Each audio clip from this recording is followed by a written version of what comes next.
And good morning. Welcome to another edition, a new month's edition of our adult Sunday school class. Going through the Bible timeline, we are in the year 1446 BC. The Israelites have just crossed the Exodus Sea, and we are going to be taking a look at that and moving forward from there. But before we do, Brother Clay had a question. We talk about Egypt and Assyria, and you may which no longer exists. So who do you think in the future we're talking about? Keep in mind, they no longer exist physically on the earth, but even when we physically die, we still spiritually exist. So there's that, but also, as we're going to see, the Philistines are no more, but the spirit of the Philistines is alive and well. And so there are those who carry on. For example, the descendants of the nation of Assyria, keep in mind names change, but everyone of us alive today have ancestors who were alive during these times we're talking about in the Bible, all of us. And so, of course, we all go back to Adam, and then Noah, and on from there. And so while the names of the countries may change, the identities of the people and their heritage doesn't change. And so we're going to have the legacy of Assyria and the legacy of Egypt. Egypt still exists. Assyria doesn't as a nation. The nation of Israel that was conquered by Assyria, that nation never came back during the whole Bible time. And the nation of Judah gets conquered by Babylon later on. And they get restored and returned to the land, only to be conquered by Rome later. And then they disperse the diaspora and all that. And so again, names change, but Lord knows who the people are, and most people still know their lineage and their heritage and legacy. And of course, again, while we physically depart from this earth, we are eternal as well. So we're all going to be there in one way, shape, or form or another. Some serving God and some not so much. And we'll see how that plays out. Does that help with that? Yeah. Okay. All righty. Well, you all have been so wonderful. We'll be in Exodus chapter 15, by the way. If you'd like to find that. You all have been so wonderful. And during all these different things, I've been trying to put together to share to help us understand the incredible enormity and grandeur and God's majesty in this whole Exodus account. And so I have what I hope will be a treat for you all. We just last week covered the crossing of the Exodus Sea, and I've got some visuals for us, just a few quick clips from the film Patterns of Evidence, the Miracle of the Red Sea, Part 2. So the end of the story here. So let's take a look. There are two very short ones, and then one that's not as short as the others, but still worth sharing. So there we go. Yes, I did.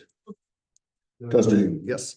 So we are good to go. So I'll show two quick clips, and then the other one talking about the miracle, the concept of miracles, what the miracle meant for them then, and what miracles mean for us today. And it should be some good conversation starting here.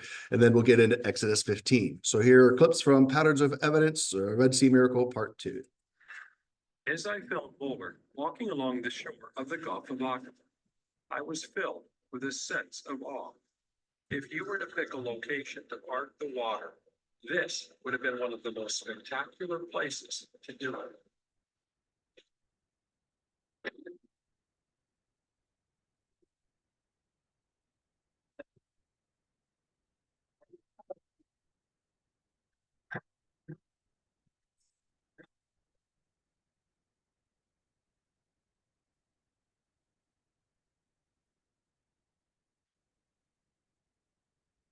And Moses said to the people, "Fear not, stand firm and see the salvation of the Lord, which he will work for you today. For the Egyptians whom you see today, you shall never see again. The Lord will fight for you, and you have only to remain silent."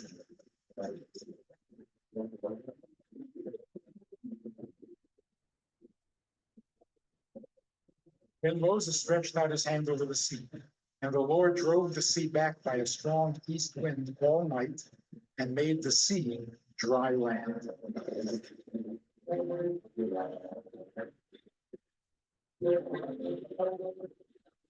The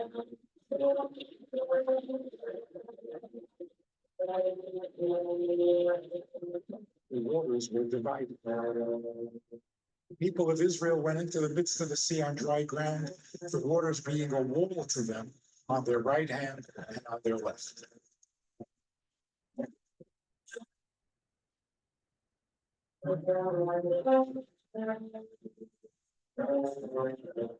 And the psalmist says, when the waters saw you, O God, they were afraid. Indeed, the deep trembled. The clouds poured out water. The crash of your thunder was in the whirlwind. Your lightnings lighted up the world, and the earth trembled and shook. Your way was through the sea, your path through the great waters, yet your footprints were unseen.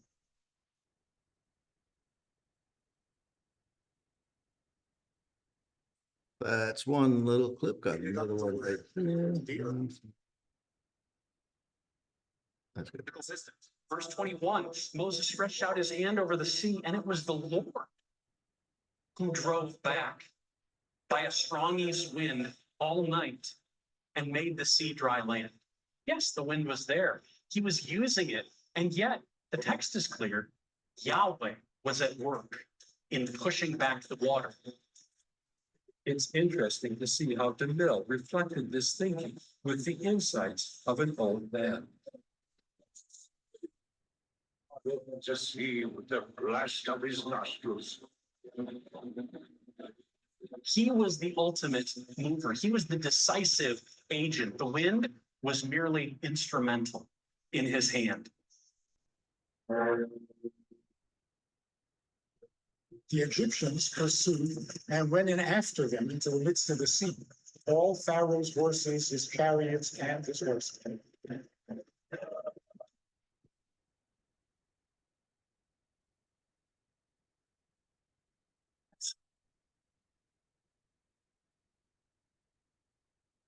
And in the morning, the Lord said to Moses, stretch out your hand over the sea, that the water may come back upon the Egyptians, upon their chariots, and upon their horsemen. And the sea returned and covered the chariots and the horses. And all the host of Pharaoh that had followed them into the sea, not one of them remained. Thus the Lord saved Israel that day from the hand of the Egyptians. So the people believed in the Lord and in Moses, his servant.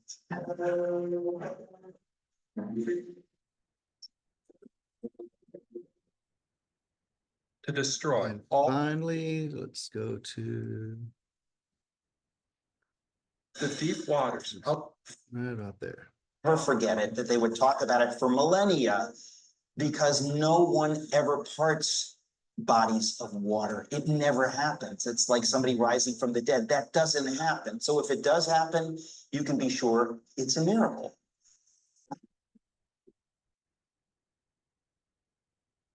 During this investigation of the Red Sea miracle, I've uncovered 6 steps for the journey from Egypt to Mount Sinai, with 2 main approaches. The Egyptian approach puts the sea crossing near Egypt and has everything happening on a smaller scale.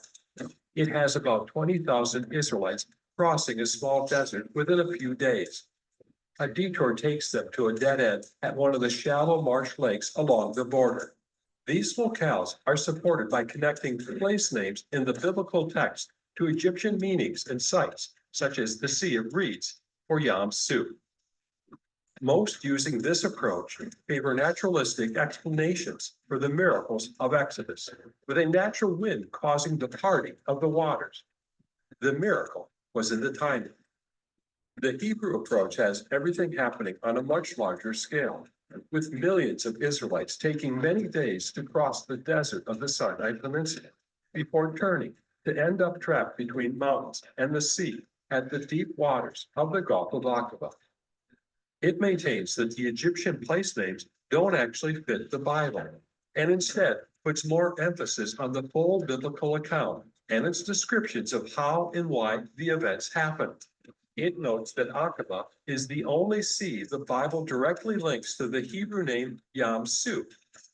Many in this group interpret Suf to mean end, relating to the end or boundary of the promised land and the end of the Egyptian army. In this approach, these waters are parted with a spectacular miracle that holds up great walls of water. This is only explainable by the direct intervention of God. There are also hybrids of these two approaches. Some put the crossing on the northern tip of Aqaba, but through shallow waters parted naturally.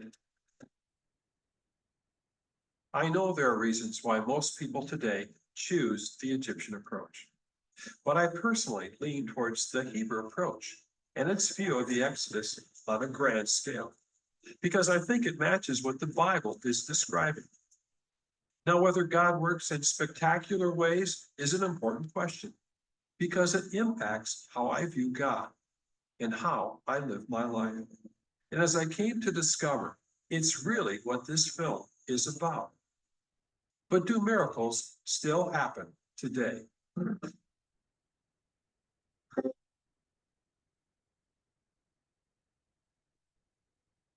I'm here at North Central University, where my parents met, eventually married, and a little while later, I was born just over there at Swedish Hospital. Well, I too would come to North Central, and it was during that time that I began to have an interest in filmmaking. In fact, I believe that someday I would have a movie in the theaters. 40 years later, that dream came true. On January 19th, 2015, my first film, Patterns of Evidence, The Exodus, was shown nationwide. I saw it with my wife Jill in New York City at a theater in Times Square. January 19th, 2015 was a big day for John Smith as well, because that was the day he drowned. It was portrayed in the 20th Century Fox feature film Breakthrough. When I heard that he was coming from Missouri to attend my old college, North Central, I decided to contact him. There were just too many connections. I get a phone call from my mom. She calls me and she asks if I want to go to the gym that day because it's a holiday. I said, of course, I love the game of basketball. So whatever I can do to play, I'll do it. She said, I love you. I said, I love you too. 8 seconds later, all three of us fell to the ice.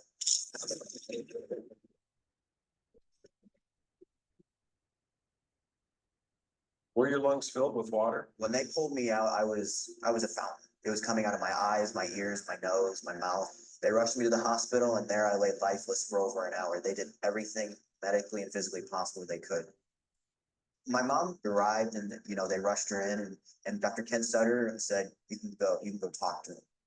And what's amazing to hear about this unique story is that two of the people in there, Alex Giddens and Keith Terry, they will vouch that when my mom walked in the room, not just the atmosphere changed, but the physical temperature in the room changed. And when she prayed, something rushed up my body so powerful that it pushed all three of them back. Holy Spirit, I need you now. I need you now.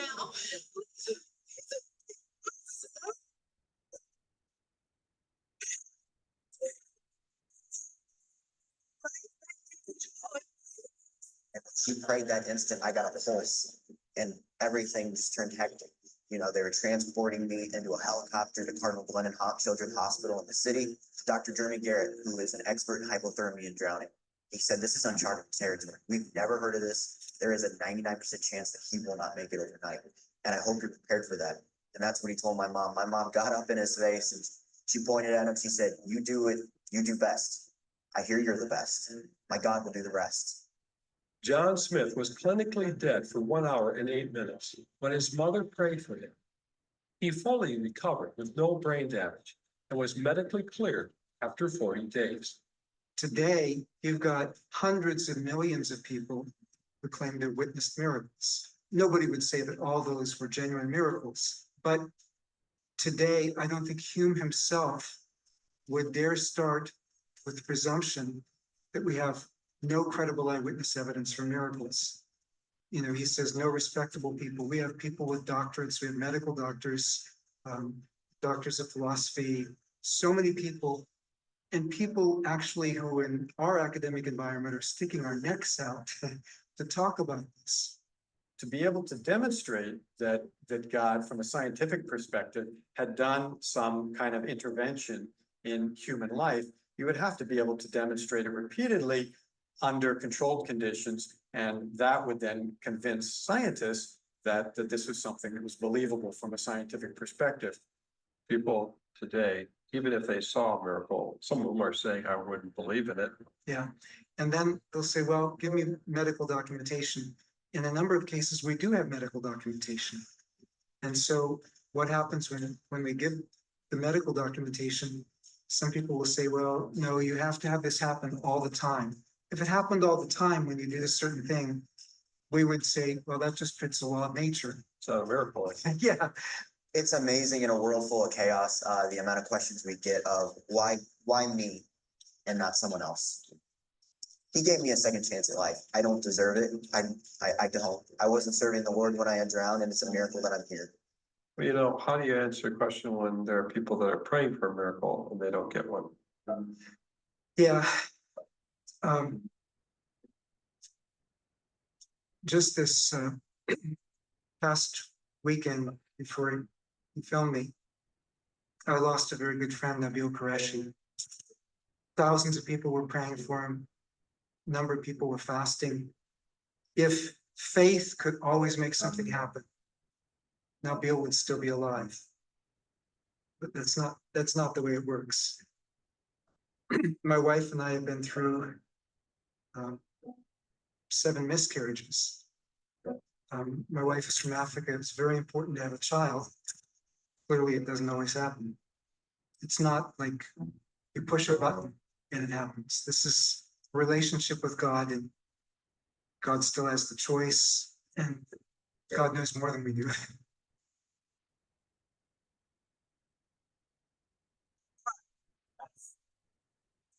I first started asking questions about miracles in 2005. I went back to the old neighborhood where I grew up as a kid, not far from where I had my first hamburger at the White Castle. It was just across the street from the Sears department store, where my mother often took me. Have you ever heard of the story of Moses in the Exodus? Yes. Do you actually think that miracles happen today? Yes. Why? Because I had 2 twins about 6 months ago and they were born at 23 weeks and they're breathing right now. They shouldn't be alive. And that's a miracle. Yes, I believe the Red Sea was parted supernaturally. In fact, when I was a kid, I got into an argument with another child in Sunday school. And I almost went so far as to challenge him to come down to the Mississippi River. I part it based on my faith. So yeah, that's definitely supernatural. Do you actually believe there's such a thing as miracles? Yeah, Why? because with miracles there comes help and there's always room for help. In the last weeks of finishing this film, my hometown of Minneapolis erupted in riots from the tragic death of George Floyd. It happened very nearby. In fact, at the location of these interviews, the businesses were burned and destroyed. We are at a Red Sea moment in our history on many levels, where everything seems like it could be lost. And it's going to require something greater than can be solved at a natural human level, just like with the Israelites. Part of the purpose of the Exodus is to give hope to a people in desperate need of more deliverance, because the curse, even though they're delivered from Egypt, the curse remains and they continue to struggle with sin, and the presence of death is always at their doorstep. If God overcame the greatest enemy, will he not also do everything else we need? This is why the prophets are able to use the Exodus as a pattern for a greater Exodus. They'll talk about a second Exodus that is to come, and they associate that second Exodus with the Messiah. There are times in all of our lives when we face a Red Sea moment and we need a miracle. I just want to believe they can still happen today. I want to have the faith to pray, believing that God hears me and is able. Even if I don't get the answer I expect, I don't want to stop asking. Because some of these problems will only be solved with a miracle from God.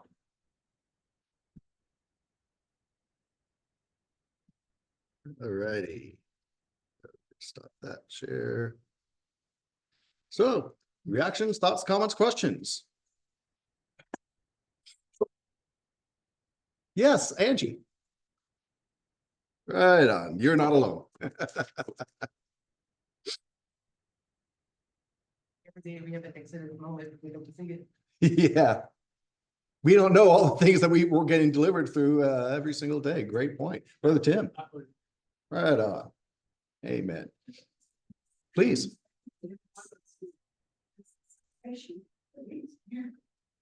Yeah. The fact that a sinner like you and me could be graciously delivered from the sentence of eternal hell that we rightfully deserve and brought into a place of eternal glory in heaven, all because perfect Jesus, the Son of God, left his throne in glory to come live in this broken earth amongst us, deal with all the things we deal with, yet not giving into sin like we all have, offering himself as an innocent substitution on our price, receiving the inflictions, the penalty of our sin in his body, being broken on our behalf, dying and being resurrected on the third day, being the first fruits of resurrection. And by that saying, we too, with him, can be dead to sin and alive to God. Yeah, you're so right, Sister Minnie. Yeah, I think that would qualify as a miracle. And so it's something that we certainly can't repeat on our own.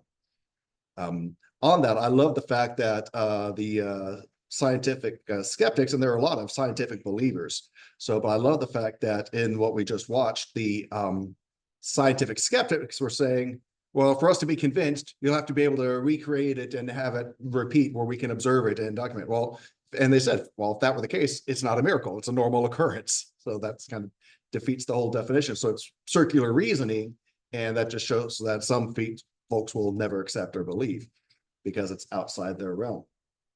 I did like the fact that in the computer generation graphics we just saw, how they showed that the walls were actually visible. And I thought about that because we talked about how with all the chaos and the walls of water being so far apart, probably not able to be seen. But then watching that, it reminded me, you know, the phrase on a clear day, you can see forever. Yeah, but when you're at a place where obstacles are removed and there's nothing but space, you can see for miles.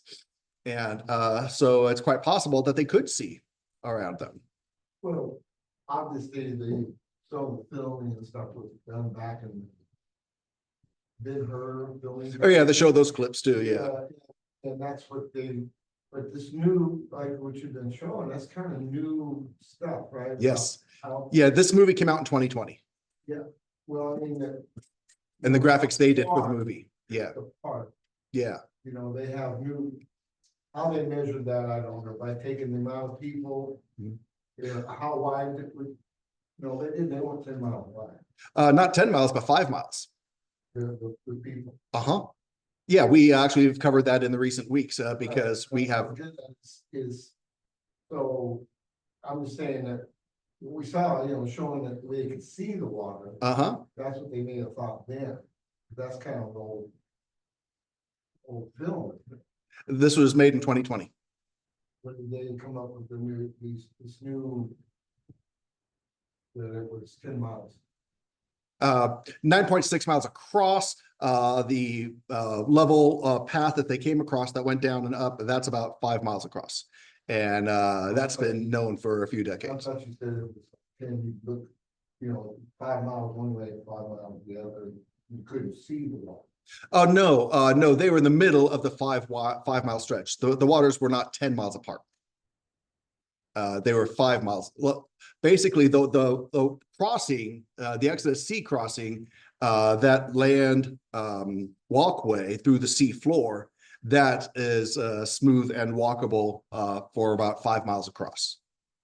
And we figured that's about what it would take for 2.5 million people traveling 2 miles an hour going down and up with that slope, taking 5 hours for each rank to cross. And then you got 2.5 million people of ranks going across. It would take all night for them all to take their turn and make it over. Yeah. So those are the logistics of that. That helps. Any other thoughts or observations on what we just saw? Plus the livestock. Yes, yes, yes, yes. Great point too. Yeah, and some of folks are in wagons with wheels, and so you got to be able to do wheel things down and up and all that stuff. So yeah. So I definitely appreciated that and kind of gave a nice visual perspective to these things we've been talking about. So with that, let's go to Exodus chapter 15. So again, we are in the year 1446 BC. We are now, after the Exodus Sea crossing, making our way to Mount Sinai and our way to the Promised Land. So this crossing has been completed on day 20 of their journey. So by now we'd be on the 4th day of the 2nd month, the month Iyar. Our count would be roughly Tuesday, May 12th of 1446 BC. Middle Bronze Age 2, A going into B, China being led by Ren, Emperor of the Shang Dynasty. Egypt was being led by Pharaoh Dudimos of the II, but as of early this morning, not so much anymore. He is lost at sea with the rest of the 600 chariot folk and the rest of his army. So we're going to have a new pharaoh here shortly in the aftermath of this. But this is during the 13th dynasty, Egypt's second intermediate period, after the Middle Kingdom, before the New Kingdom. Over in Babylon, in the Bible lands, being led by Amidatana, great-grandson of Hammurabi, and with the Lord's people coming out of that journey on the line of Christ in the tribe of Judah, we have Aminadab, I'm thinking he's about 98, and his son Nahshon, leader of the tribe of Judah, he's about 39. He's in the 20th generation of Adam, and he is the grandpa to Boaz, who will marry Ruth later on down. So Exodus 15, let's look at the first 21 verses here as a result of this crossing. Exodus 15, verse 1. Then Moses and the sons of Israel sang this song, and I'll share this on my screen here, giving us something to look at. So we've looked at the path, courtesy of, let's see, there we go. Courtesy of Dr. Glenn Fritz. And so they are coming across here, and they're on the other side there. So let's in fact do this.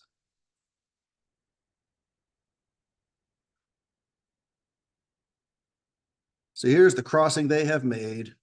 The shores, the waters have closed up behind them and taken out the Egyptians. So here they are on the shoreline here.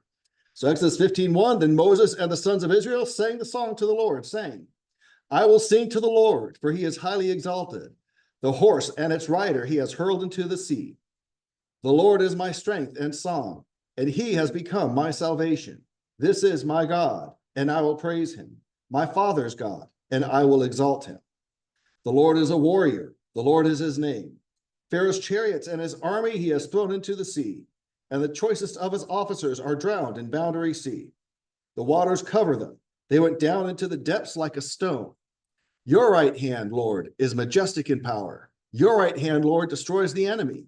And in the greatness of your excellence, you overthrow those who rise up against you. You send out your burning anger, and it consumes them like chaff. And the spirit of your anger, the waters were piled up. The flowing waters stood up like a heap. The depths were congealed in the heart of the sea. The enemy said, I will pursue, I will overtake, I will divide the spoils. I shall be satisfied against them. I will draw my sword, my hand will destroy them. You blew with your wind, sea covered them, they sank like lead in the mighty waters. Who is like you among the gods, Lord? Who is like you, majestic in holiness, awesome in praises, working wonders? You reached out with your right hand, the earth swallowed them. In your faithfulness, you have led the people whom you have redeemed. In your strength, you have guided them to your holy habitation. The peoples have heard, they tremble. Anguish has gripped the inhabitants of Philistia. Then the chiefs of Edom were terrified. The leaders of Moab, trembling, grips them. All the inhabitants of Canaan have despaired. Terror and dread fall upon them. By the greatness of your arm, they are motionless as stone, until your people pass over, Lord, until the people pass over whom you have purchased. You will bring them and plant them in the mountain of your inheritance, the place, Lord, which you have made as your dwelling, the sanctuary, Lord, which your hands have established. The Lord shall reign forever and ever. For the horses of Pharaoh with his chariots and his horsemen went into the sea, and the Lord brought back the waters of the sea on them. But the sons of Israel walked on dry land through the midst of the sea. Miriam the prophetess, Aaron's sister, took the tambourine in her hand, and all the women went out after her with tambourines and with dancing. And Miriam answered them, "Sing to the Lord, for he is highly exalted. The horse and his rider he has hurled into the sea." So any reactions, thoughts, questions on that section of scripture? The immediate result here.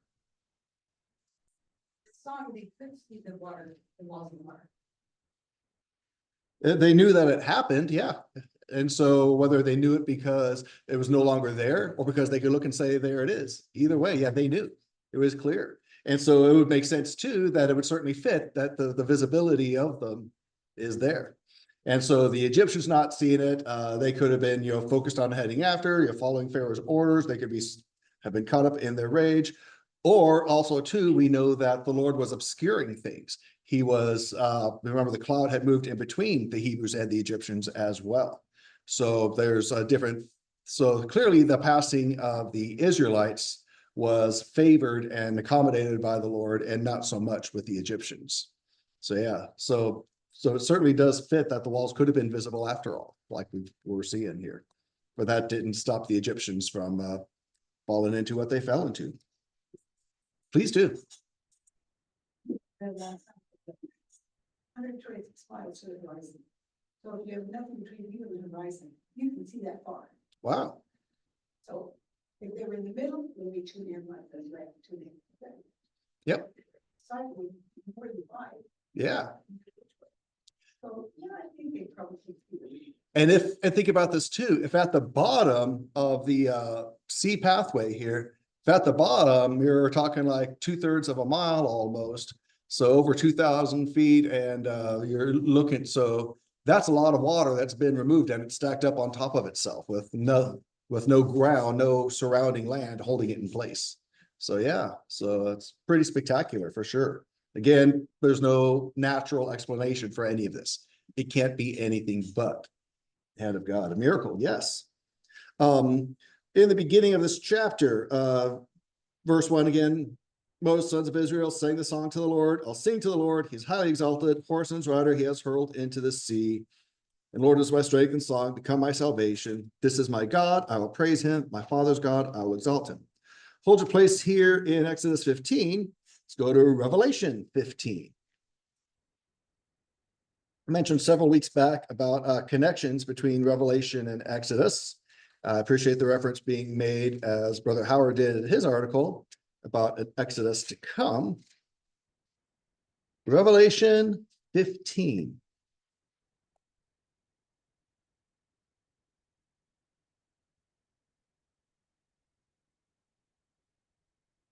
Revelation 15, let's look at these first few verses. Revelation 15, verse 1, then I saw another sign in heaven, great and marvelous, 7 angels who had 7 plagues, which are the last, because in them the wrath of God is finished. And I saw something like a sea of glass mixed with fire, and those who were victorious over the beast and his image and the number of his name, standing on the sea of glass, holding harps of God, and they sang the song of Moses, the bondservant of God, and the song of the Lamb, saying, great and marvelous are your works, Lord God the Almighty, righteous and true are your ways, King of the nations. Who will not fear you, Lord, and glorify your name? For you alone are holy, for all the nations will come and worship before you, for your righteous acts have been revealed. So this Exodus was not just a great moment in the past. It's a great moment to be mindful of in the present, and there's a great future revelation of it as well. Verse 8 of Exodus 15, we flip back over there. I read it as, at the spirit of your anger, the waters were piled up. The flowing waters stood up like a heap, and the depths were congealed in the heart of the sea, as Sister Diana observed. So, a lot of your translations may say in verse 8, at the blast of your nostrils, which they showed the old man quoting there as well. Again, direct translation of the Hebrew, the words are actually the blast, the movement, the air, the spirit. The spirit, just like in the Greek, is the word pneuma, like pneumatic and pneumonia. And so there's association of spirit with wind. And out of, when someone's angry like a bull, their nostrils flare. So that's kind of the imagery here. But that imagery is that phrasing is not the literal Hebrew. The literal Hebrew just talks about the spirit of anger that is there. So God was riled up against the Egyptians coming after his people and all their defiance of him. Keep in mind, every human being on the face of the earth in 1446 BC was a descendant of Noah and his wife, and therefore a descendant of one of Noah's 3 sons, if not more, through intermarriage and all that stuff mixing down through the centuries. And so when we talk about the people of the Bible, we have to remember everyone's a people of the Bible because we're all children of Noah and his wife. And so we kind of do a disservice to God in understanding of things when we say, okay, yes, there's the call of Abraham being called out, and then the family that grew from Abraham. And we see, okay, there's Abraham, there's, okay, we're dealing with Philistines, we're dealing with Egyptians. So we got that, that's kind of, those are the Bible people. But over in Germany, over in Sweden, over in Australia, over in Russia, those were, people were living in those lands at those times, but those aren't Bible people. Well, yeah, they are. They got there through the Tower of Babel dispersion, what was known at the time as the Uruk expansion. And so, yeah, we can trace the Tower of Babel to those folks. And so everyone is a Bible person. So I want to make sure we keep that in mind, try to keep that in mind, and don't kind of have an imaginary wall drawn between, okay, the folks directly mentioned here in most of the Bible versus the rest of the world. And so all the world is ultimately accountable to God, its maker. And so every knee will bow, as we were talking. So with that, let's take a look, Exodus 15, verses 14 and 15. Notice how there's the awareness that this is such a big deal, everyone else is going to be shaken by this. Exodus 15:14. The peoples have heard, they tremble. Anguish has gripped the inhabitants of Philistia. Then the chiefs of Edom were terrified. The leaders of Moab, trembling grips them. All the inhabitants of Canaan have despaired. So in the promised land, you got the Philistines on the coast. You got on the opposite side of the promised land, you've got Edom, who were the descendants of Esau, and then Moab and Ammon. Well, Ammon's not mentioned here, but Moab and Ammon are the descendants of Lot, Abraham's nephew. And so all these outside nations surrounding the promised land, they're all going to be freaking out hearing what happened here this day at the Exodus sea crossing and the Lord's mighty movement on behalf of these people here. So you're going to hold your place there and flip back to Revelation, this time chapter 18. Because just as the world is going to react, the world did react at the fall of Egypt here as the 13th dynasty is crumbling, there's also a future carrying out of this concept, the nations reacting to another fall of a mighty nation. And this nation is referred to as spiritual Babylon of the future. Different thoughts on who that's actually going to play out to be, but we'll just leave it at spiritual Babylon, which will be a physical place as we go here. So let's pick up Exodus 18, verse 9, with the fall of Babylon. Think of the one world government and all that stuff, New World Order. Revelation 18:9, and the kings of the earth who committed acts of sexual immorality and lived luxuriously with her will weep and mourn over her when they see the smoke of her burning, standing at a distance because of the fear of her torment, saying, woe, woe, the great city Babylon, the strong city, for in 1 hour your judgment has come.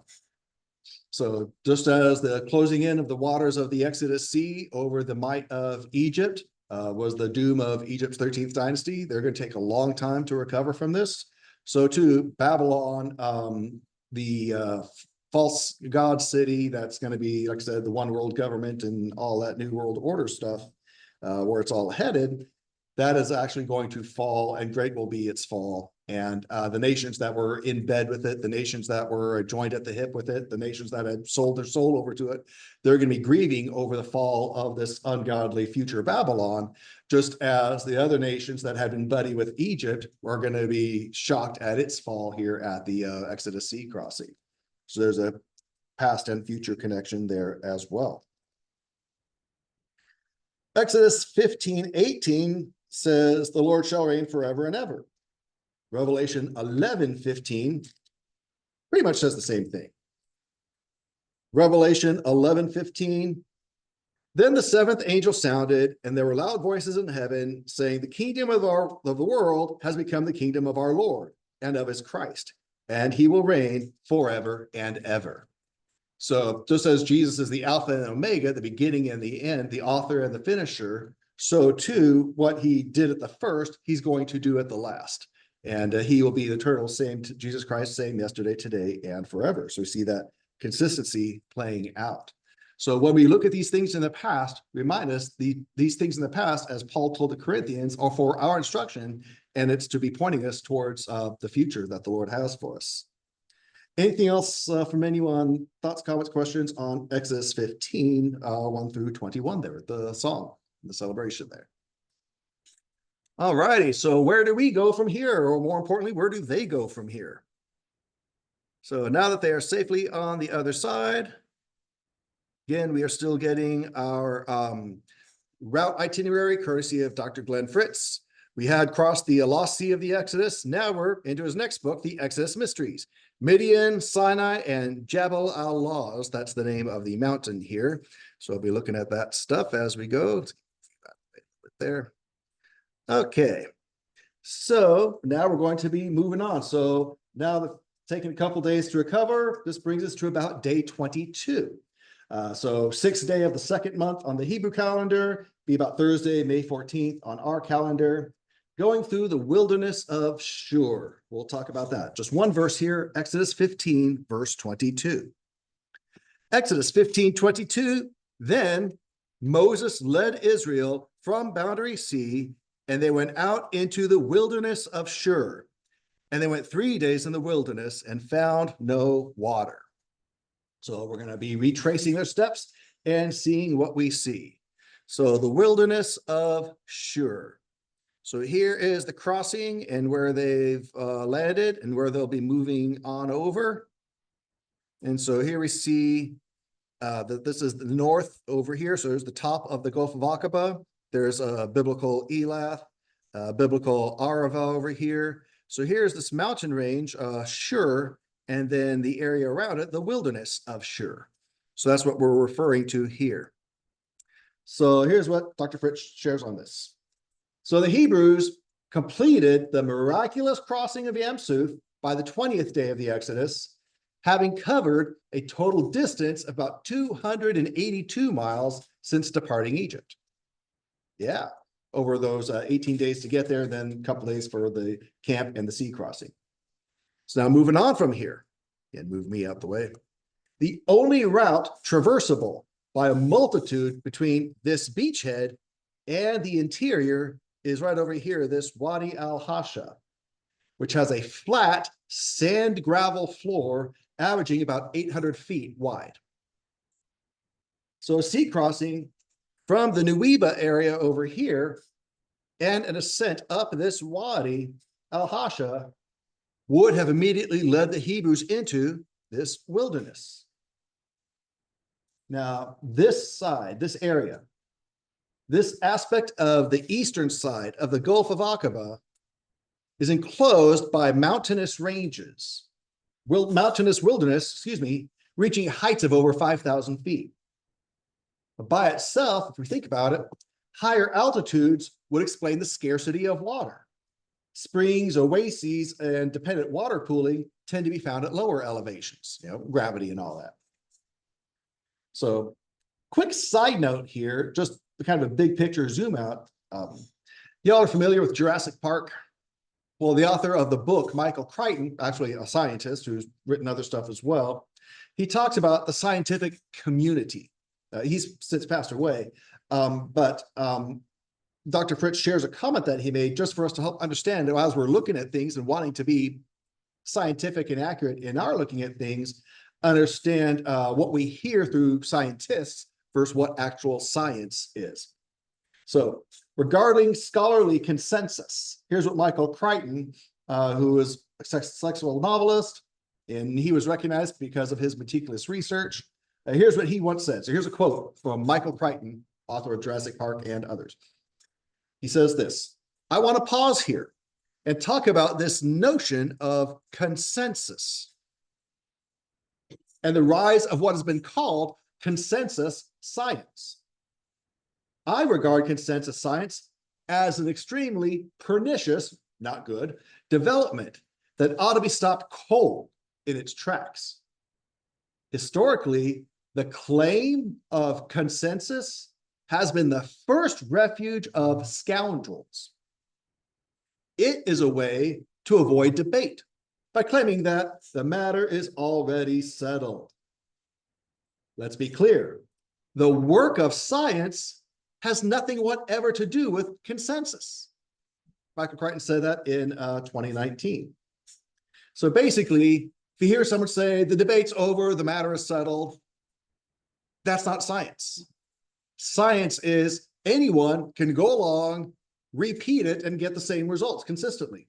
That's science. It's open, it can be tested. Anyone can test it. It's transparent and accessible for everyone to see for themselves. That is science. Opinions of scientists are not science. So there's a big, big distinction. And we can get into the side conversation of the motivations and whatnot of scientists, but you get the idea. Dr. Fritz adds, appealing to consensus to make an argument is also called the bandwagon fallacy. Everyone else believes it, or everyone else says it, so, or consensus gentium, meaning consent of the people. In the scientific method, a valid hypothesis is structured so it can be falsified by contrary evidence. So basically, the whole point of a hypothesis is to show, okay, this isn't true if we can do something that shows it's wrong. So it presents itself. Here I am, show me where I'm wrong, and then I'll go get out of the way. That's a hypothesis. Hypotheses are not authenticated by a vote of the experts. Hypotheses are not proof. They are not theories. A theory is a conceptual framework formed by a group of well-supported hypotheses. Hypotheses that haven't been disproven, hypotheses that have passed the test. So you build on those. Okay, now you got your theory of what's happening here. So that all makes sense? Because you'll hear that a lot today when as soon as someone says the matter is settled, or most of these people say that's not proof, that's not evidence. If something's really true, it can be tested and explored and discovered to confirm that it's true. So even our faith is tested. The word of God is tested and is demonstrated to be proven truth. Yes. Just as Jesus said in The Chosen, I am the book of Moses, the law of Moses. Yes. Yes. So no, he is not. And he is the poster child for something else. Anyway, so the Hebrew word for the wilderness here, midbar, it implies a remote, uninhabited place or an area that's lacking roadways and predictable provisions. So it doesn't have to be a desert, but deserts would be wildernesses. Not all wildernesses are desert, but so it's kind of helping with that. Talked about that a little bit. So let's look over here and give another imagery here. So now we're turned the other way to where the north is to the right, south is to the left. So we got the west to the top and the east to the bottom. So here's where they crossed. So here's kind of looking at that. And this is from satellite imagery here. So Etham, so referred to the land sloping to the sea. What we might today call, the word is the littoral, relating to situated on the shore of the sea or lake. So when we come across the phrase, the wilderness of Etham, that gives a sense that of a margin beyond the coastal lowland, like the adjacent mountainous terrain. So we see here the wilderness of Etham on both sides, where Etham, they stopped when they made their hard right turn. It was right in front of or before the wilderness of Etham. And at Etham, and then the wilderness that's named for it, they turned before they got into the wilderness. They couldn't actually get into the wilderness because it was too mountainous. And so they had to turn. Otherwise, they could have gone around and gone across the north here like Moses had done back and forth earlier. So using this definition, Etham referring to the mountains going down, you can see how Etham can be encountered on both sides of the Gulf of Aqaba. And we're going to see that as we follow the itinerary in the Bible. they've left Etham before, and now they're going to be back in the wilderness of Etham. Well, how did that happen? Did they get turned around? No, the wilderness of Etham extends around the top here. That makes sense. So when Moses refers to things, his geographical methodology tends to refer to broad regions rather than specific small points. Hence, we cannot overlay our modern map-based precision on Moses's description of the landscape, but we can zoom out and see the big picture he's talking about. I love it when this guy puts Cartesian coordinates, map coordinates. Okay, so many degrees north, so many degrees south. Here it is. I could type that in and have it zoom. Okay, there it is. Bam, plant my pin. There it is. I know exactly where it is. They didn't do that during the Exodus, but they knew what they were seeing, these huge landmarks and references that they knew of, like Baal Zephon in the north. And so as Moses is marking out these big landmarks for reference points, everyone knows what he's talking about. And it's not little pinpoint things that are just right in front of them at that very spot they happen to be at. It's bigger than that. So that all makes sense. So this phrase, as we see in Exodus 22 here, Moses led Israel from Boundary Sea. They went out to the wilderness of Shur. That phrase, wilderness of Shur, appears only here in the whole Bible. But the term Shur, you can go back here, referring here, is actually used as a landmark 5 times, 3 times in Genesis and 2 times in 1 Samuel. And these verses pertain to the biblical Negev, or the southern area of the land. Southern Canaan, later settled by Judah and Simeon. The 3 passages in Genesis involve the activities of Abraham, Hagar, and Ishmael. Later in 1 Samuel, those verses deal with Saul and David, much later than the Exodus, of course. So Dr. Fritz believes, and I see no reason to disagree, that Shur refers to Mount Seir, where Esau would later come and become Mount Edom. Mountain range of Western Jordan. So you've got Israel on this side, you got Jordan over here. So this mountain range runs north-south between the Dead Sea. In fact, you see it here better. So here's Shur. So there's the Dead Sea. So this north-south mountain range, Mount Seir, Shur, we're referring to the same place here. Shur means wall in Hebrew and Aramaic. In the Talmud, Aramaic, Shur, it can mean cord, like a chain or a cord or umbilical cord, or like we can see here, a chain of mountains.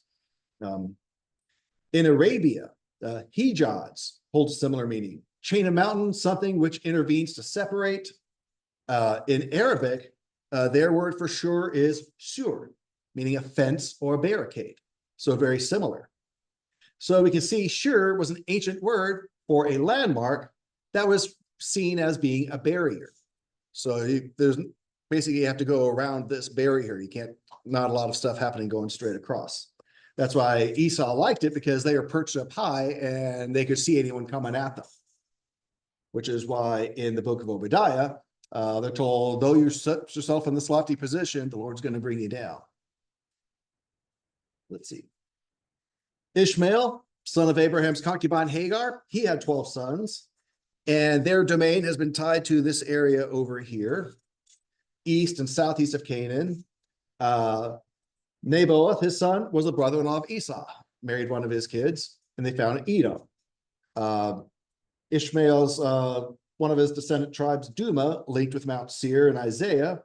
Tribe of Tema, linked with Edom and Jeremiah.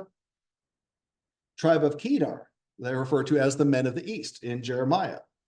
So lots of other of these sons of Ishmael have ties with down in this area. So a lot of these were folks we refer to as Arabic.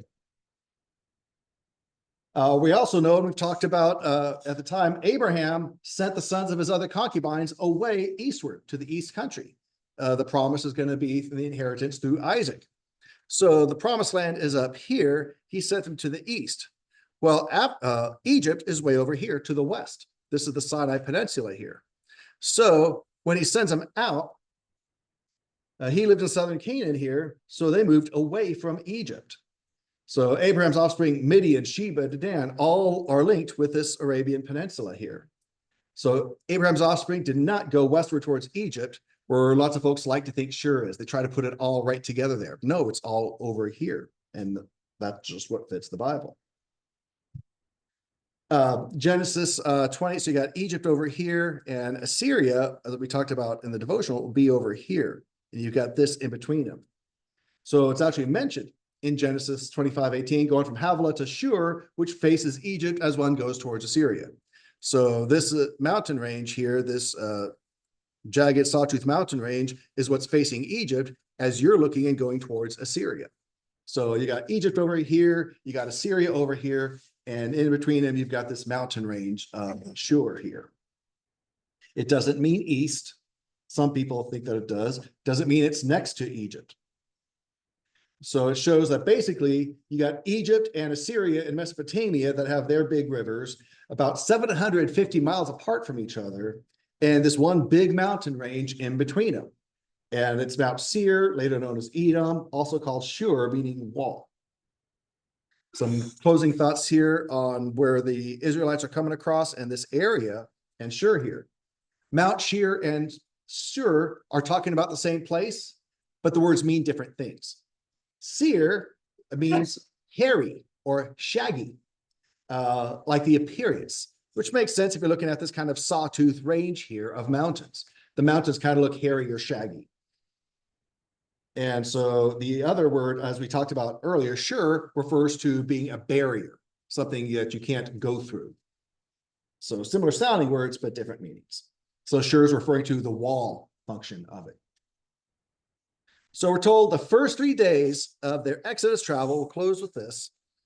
Exodus 15:22, their first 3 days of Exodus travel beyond the Yam Suf, the Sea of the Crossing, they go through the wilderness of Shur, which is also called the wilderness of Etham in Numbers 33:8, which again makes sense because, whoops, boom, boom, because you've got Etham going around both sides. So here they are coming across here, and they'll be going into here.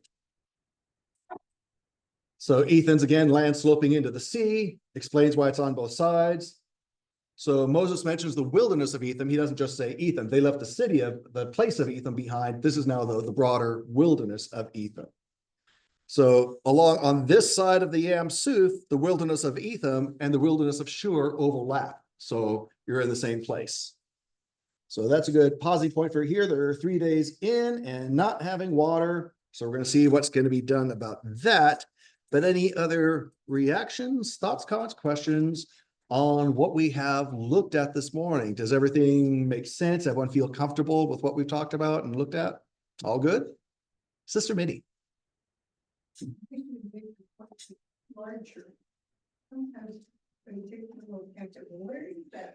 You know what? Normally I have my other pointer with me and my other laptop. I switched because this one has the disc player for the movie. So yeah. So definitely ran a bit later than we normally do, but appreciate us getting to that stopping point. So we'll go ahead and stop our share here, and we'll stop our recording, and let's get ready to go before the Lord in song.